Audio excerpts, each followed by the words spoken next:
heat transfer by convection. So whenever we consider any surface and whenever fluid is flowing over the surface, there is heat transfer takes place between the fixed surface and the moving fluid. This we call heat transfer by convection. So we can, if we consider, there are two types of convective heat transfer by natural convection, heat transfer by forced convection. If we consider forced convection, let's consider there is a flat plate and there is a fluid is flowing over the surface and there is a fan. So fluid is flowing over the surface.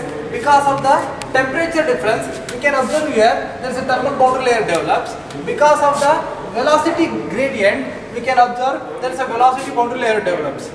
So there is a relationship between heat transfer and fluid flow we can observe.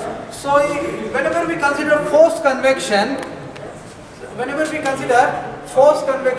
what we can observe, the fluid flow is induced by external means.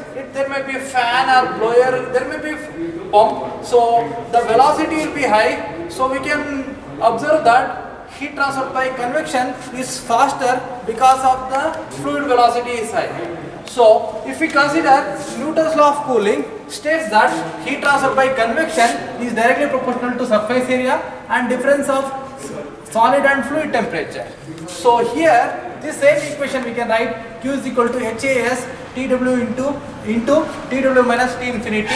So from this equation we can conclude that whenever we design heat transfer equipment for convective heat transfer coefficient, we can increase the heat transfer by convection by increasing the convective heat transfer coefficient, or we can increase the surface area or decreasing the fluid temperature. There are three possibilities whenever we design the heat transfer by convection. So here, whenever this is a forced convection, if we consider natural convection, what happens? Let's consider there is a vertical cylinder is surrounded with some ambient air. So vertical cylinder, this if we maintain higher temperature than the ambient temperature, so whenever this fluid particle surrounding this vertical cylinder, when it is in contact, so it will be almost equal to wall temperature. Whenever the air temperature increases, so because of the, whenever air temperature increases, density decreases, so air particles become lighter, the fluid particles are moving up. So what we can say, the natural convection, because of the temperature difference, there will be density difference. Because of the density difference, there will be buoyancy force develops.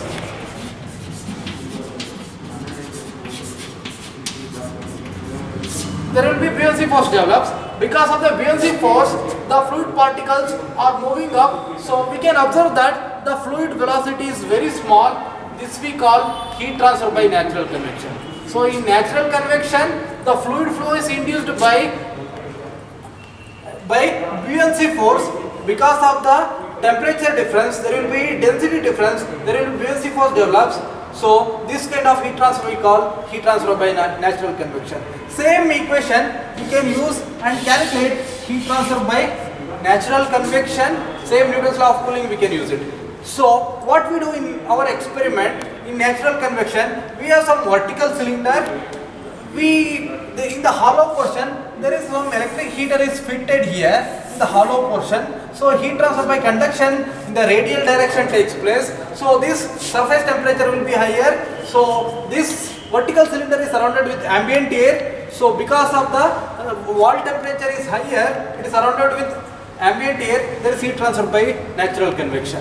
What we do here, experimentally we have to calculate convective heat transfer coefficient experimentally. What we do, we supply the heat, we know this product of voltage and current gives the heat transfer, we know the heat supply, we know the surface area, we measure the wall temperature and the ambient temperature. Experimentally we can calculate what is the convective heat transfer coefficient, directly we can calculate.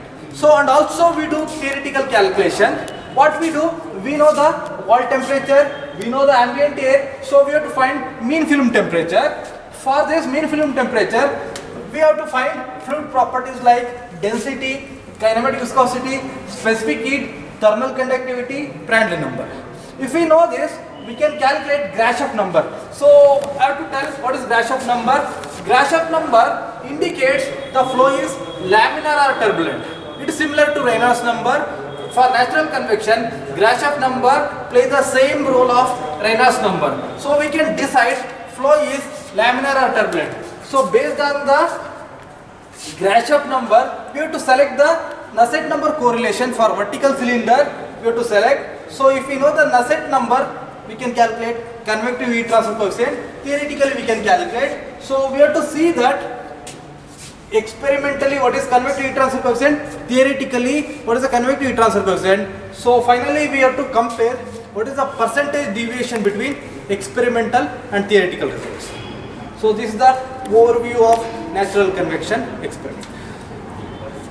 So here we have the natural convection experimental setup. We can see here there is a vertical cylinder. We can see here there is a hollow portion. There is electric heater is fitted in the hollow portion. So what we do in the setup, we have to adjust the heat supply. We know that the product of voltage and current gives the heat supply. So initially we have to supply the heat supply. We have some knob, just we can supply the heat. So we can adjust the heat supply.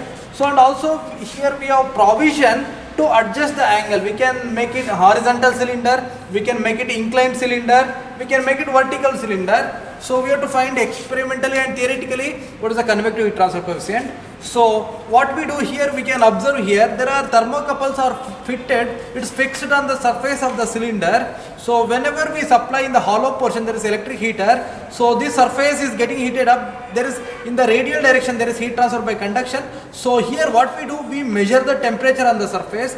We know the ambient temperature. We know the diameter of the cylinder. So we can able to calculate what is the surface area. So we fix the heat supply. We know the heat supply, voltage and current we know the surface area, we know the wall temperature and ambient temperature. So experimentally we can calculate by applying to the Newton's law of cooling, we can calculate what is the convective heat transfer coefficient experimentally. And theoretically what we do, using the same reading, what we do, we have thermocouples, we take the temperature and we take the average temperature and surrounding air temperature. So we have to take average of this we call mean film temperature. If we know this, we can find the air properties like density, thermal conductivity, specific heat, Prandtl number.